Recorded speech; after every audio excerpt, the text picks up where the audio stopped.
What's it like in an American FEMA detention camp? We take you inside. We all know that the government is preparing for something huge.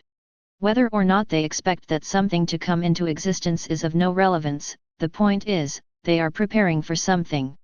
But what exactly would happen if the government began using their non-existent FEMA camps? In all reality, when a government collapse begins, it won't be anything new. Just about all news media outlets will be covering it, and it will be months in the making. When that first shot rings out, however, it may be time to panic, if you're not prepared. Although they like to maintain a tough and brutal exterior, the government is equally as scared of something like this happening. The only difference is, they have the manpower and sheer force on their side. This is when rights start being taken away in the name of safety. We are witnessing similar instances as the government is slowly beginning to infringe on our rights and freedoms on a daily basis. In the name of safety, specifically for America's children, the first thing our tyrant government leaders seek to strip away from us are our guns. After all, the less able we are to stand up for ourselves, the easier we are to control. Although it may not seem like much, states such as California, New York, and Connecticut are already requiring gun registration. This, in turn, can only be interpreted as the government's attempt to compile a list to describe exactly where guns are in case of the need for confiscation. If gun-grabbing legislators aren't able to fully ban guns in time for a civil uprising, forceful confiscation will be enacted. But hey, it's only for your own good, right? As the government begins to go door to door in order to take away your guns, several members will be hauled off to detention centers, aka FEMA camps. Of course, they'll describe this as a necessary measure to ensure the safety of the greater good, all the while insisting that only the most radical of patriots will be detained. If you are not shot on the spot for resisting your oppressive leaders, only the imagination can shed light on what a FEMA camp may entail. Although we have reported several times on FEMA camps, it appears as if not too many people have ever been inside the barbed wire-laced fencing that surrounds most compounds. Once the word comes in that FEMA camps are being activated, military personnel will soon flood to the individual sites at an unprecedented rate. To maintain their appearances, guard towers haven't been erected at many sites at this time, but will be surely built upon the need arising. Although many FEMA camps are actually prisons, or military bases as of right now, it's quite easy to veil their more devious intentions with deceitful reasoning. Once you are demanded to get out of the convoy truck holding several other Patriot brothers, detainees will likely be processed into a double-fenced facility. One can expect to see heavily armed military personnel as well as dogs, chopping at the bit, only being held back by their masters. Once you make your way into the secure building, cramped quarters can be expected in order to ensure maximum government efficiency. Several other warnings and demands may be placed on prisoners in order to make sure they remain compliant at all times.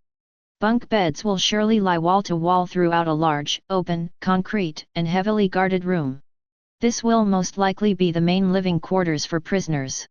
It is not guaranteed that detainees will be allowed to go outside, but several facilities certainly have the land to accommodate this if they choose to. Captives will lose all rights, and complete conformity will be mandated.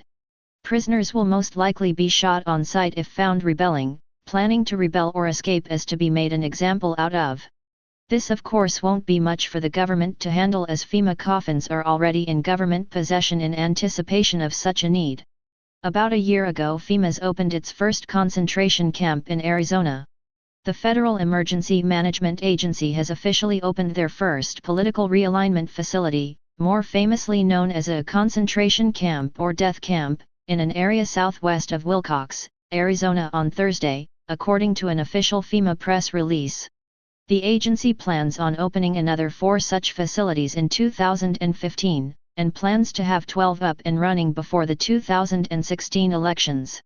The first facility, designated as Camp Alpha, is built on nearly 500 acres of federal property near the Chiricahua National Park in southwest Arizona. FEMA says the camp can hold as many as 10,000 Americans, with barracks-style living accommodations, a large cafeteria, and prison-like security perimeters and features, as well as facilities for FEMA personnel to conduct the business of the facility, and both open-air and underground labor facilities to, quote, keep inmates occupied and, when needed, separate.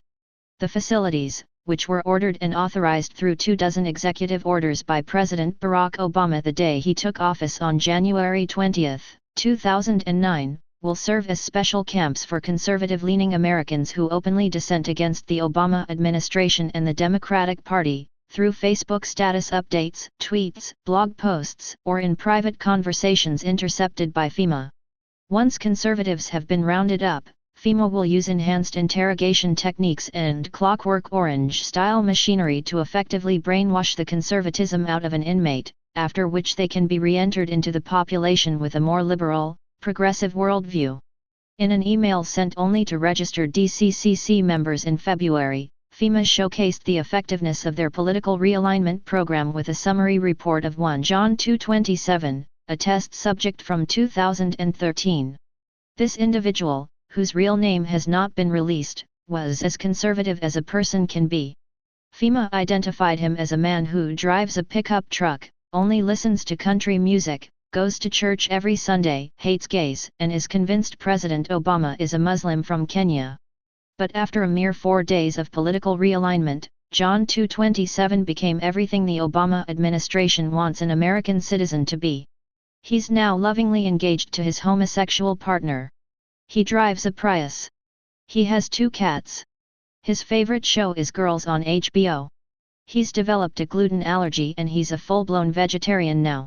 And most importantly, he's quit his job and is fully dependent on the government for sustenance, which is exactly what we want for all Americans.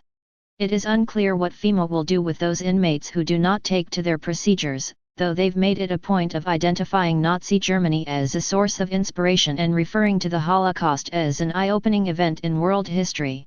According to the news, FEMA says all 12 of their camps will be open and fully operational by September 1, 2016. Their facilities in Wyoming, Texas, and Tennessee are set to be open before the end of the year, while the remaining 8 facilities, in Georgia, Mississippi, Alaska, Iowa, New Hampshire, Minnesota, Nevada, and Florida, will have ground broken before January 1 as well. Time is just ticking away. Are you ready?